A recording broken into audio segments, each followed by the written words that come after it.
Talk show with KM এর পক্ষ থেকে দেশ এবং দেশের বাইরে থাকা সকলকে জানাই ঈদের শুভেচ্ছা। ঈদ মোবারক। সারা বিশ্বের মতো বাংলাদেশেও একযোগে পালিত হচ্ছে ঈদ উল আজহা বা কোরবানির ঈদ। সকাল থেকেই ধর্মপ্রাণ মুসল্লিরা দলে দলে ঈদগাহে যায় এবং তাদের নামাজ সম্পন্ন করে। নামাজ শেষে দেশ এবং দেশের বাইরে থাকা সকলের জন্য বিশেষ দোয়া করা হয়। এ সময় ফিলিস্তিন এবং গাজার নিপীড়িত, অত্যাচারিত মুসলমানদের জন্য দোয়া করা হয়। তারাও যেন স্বাধীনভাবে নামাজ, তারাও যেন স্বাধীনভাবে কোরবানি দিতে পারে, এজন্য দোয়া করা হয়। আল্লাহ পাকের সন্তুষ্টির জন্য মুসলিম উম্মাহ প্রতি বছর পশু কোরবানি করে থাকে। কোরবানির ঈদ পালনের মাধ্যমে বিশ্বের ধর্মপ্রাণ মুসলমানগণ আল্লাহর প্রিয় বান্দা ও নবী হযরত ইব্রাহিম আলাইহিসসালামের ও হযরত ইসমাঈল আলাইহিসসালামের আনুগত্য ও মহান ত্যাগের যে দৃষ্টান্ত, এই দৃষ্টান্ত ও পুণ্যময় যে স্মৃতি, এই স্মৃতি বহন করে। এজন্য মুমিন বান্দার জীবনে পবিত্র ঈদ উল আজহা ও কোরবানির গুরুত্ব সীমাহীন।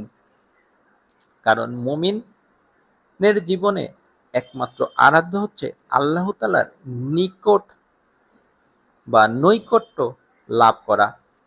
আর প্রকৃত কোরবানি তাকে অত্যন্ত দ্রুত আল্লাহর নিকটে বা নৈকট্যে যেতে সাহায্য করে। আমরা বাঙালি কোরবানির ঈদ বলতেই বেশি স্বাচ্ছন্দ্য বোধ করি।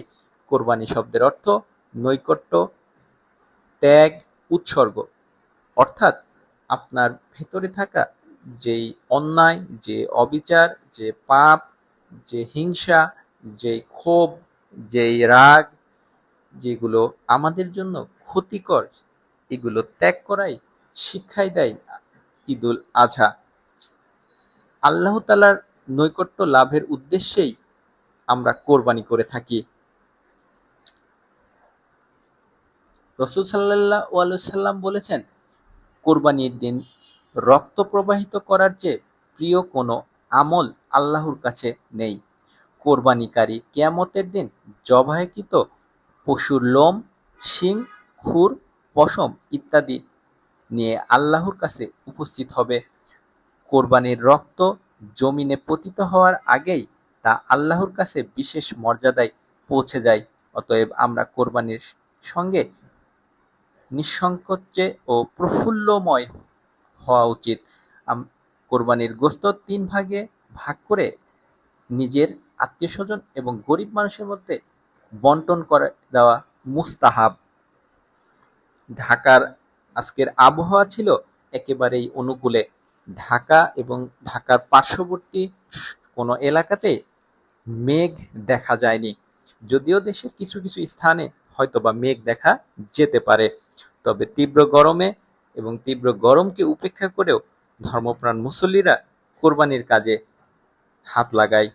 এ সময় তাদের ভিতরে দেখা যায় আনন্দ, উচ্ছ্বাস এবং ত্যাগের যে শিক্ষা, সেই শিক্ষা।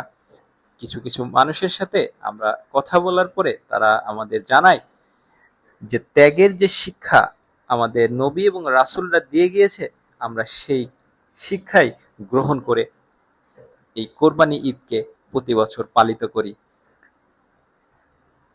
ধন্যবাদ সবাইকে, আমাদের সাথেই থাকবেন।